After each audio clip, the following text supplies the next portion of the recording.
Hey guys, what's up? Welcome back to another video. Let's look at latest DotOS 5.1 official build running on Xiaomi POCO F1.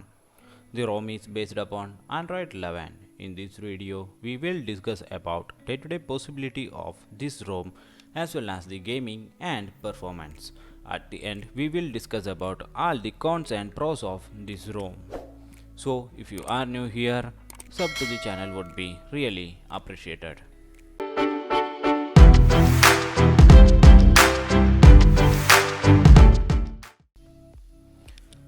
As usual, I'll be starting with About Phone session. As you see, the ROM is DotOS 5.1 GApped version and it is also called as Droid on Time.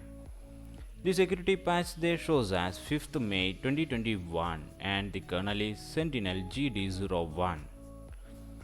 When it comes to security, the ROM does has all the features like IR face unlock, fingerprint and more. The fingerprint works pretty faster here as well as the IR face unlock. I didn't face any issues with any of these options.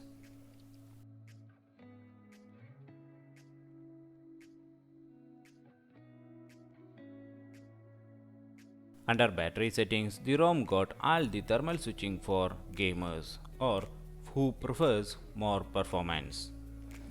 Under customizations, there are much more customizations included towards theming and multiple features in the ROM. I have already did a full video on .os 5.0 by explaining these features. Links are there in the description. There is not much of difference from previous build. Out of the box, the ROM comes with encrypted. So if you want your phone to be decrypted, flash any DFE during the installation process. The safety net check here passes out of the box and the device is Google Play Protect certified. So you won't be facing any issues with banking applications. The app opening animations are pretty neat and smoother here. The recent menu includes option for select and screenshot as well. Both of these options does its job pretty well.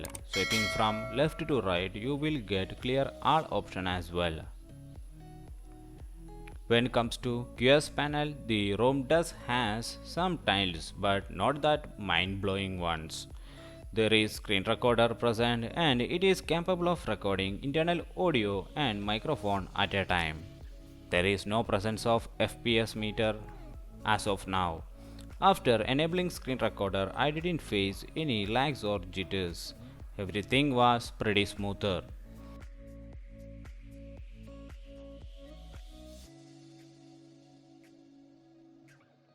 Let's talk about benchmark scores now.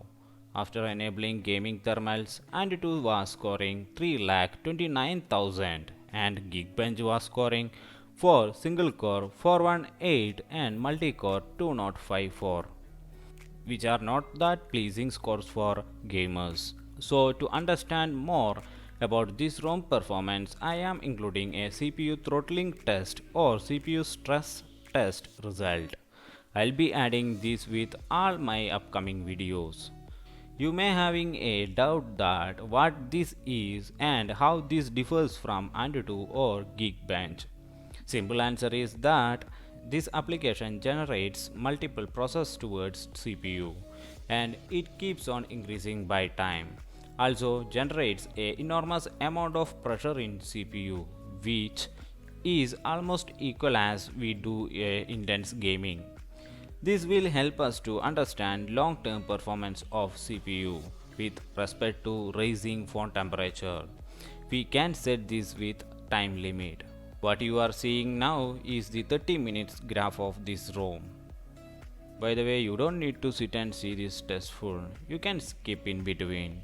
If you chose to see, that is better. If you see closer to the graphs, from the beginning means 5 to 10 minutes, CPU performance was pretty good. Means those times you can see the graphs in green.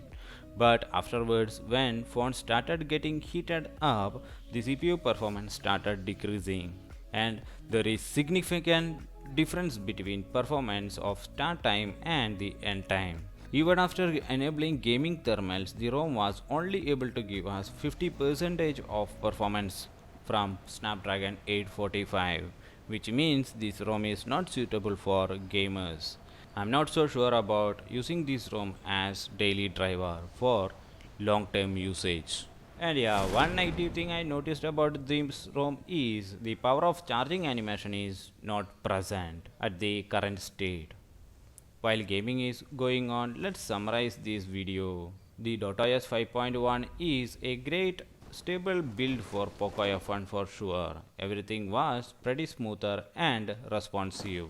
If you are a normal user, yes, you can consider this ROM. The look and feel of Android 12 UI make this ROM totally different from any other ROMs around. The only bug I noticed was offline charging animation. But if you are a gamer, don't even think about this ROM, at least out of the box. The CPU throttling was very less, Antutu and Geekbench was below average. Yes, you may or may not be able to flash any performance based kernel for this ROM. Anyways, I am not testing it right now. Enjoy the gameplay and also keep an eye on FPS. You will understand what I was saying. So that's it guys. If you like my work, leave a like and subscribe. Also let me know your thoughts in the comment section if you already use this ROM. Enjoy the gameplay and till next time be safe and take care.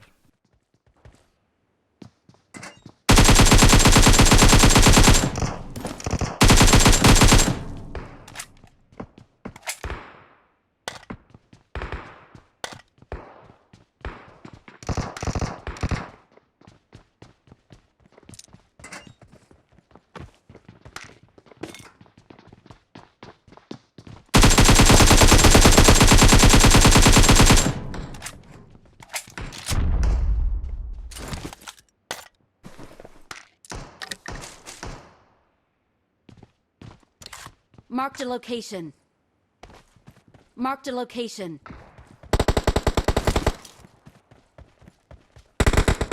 Marked a location.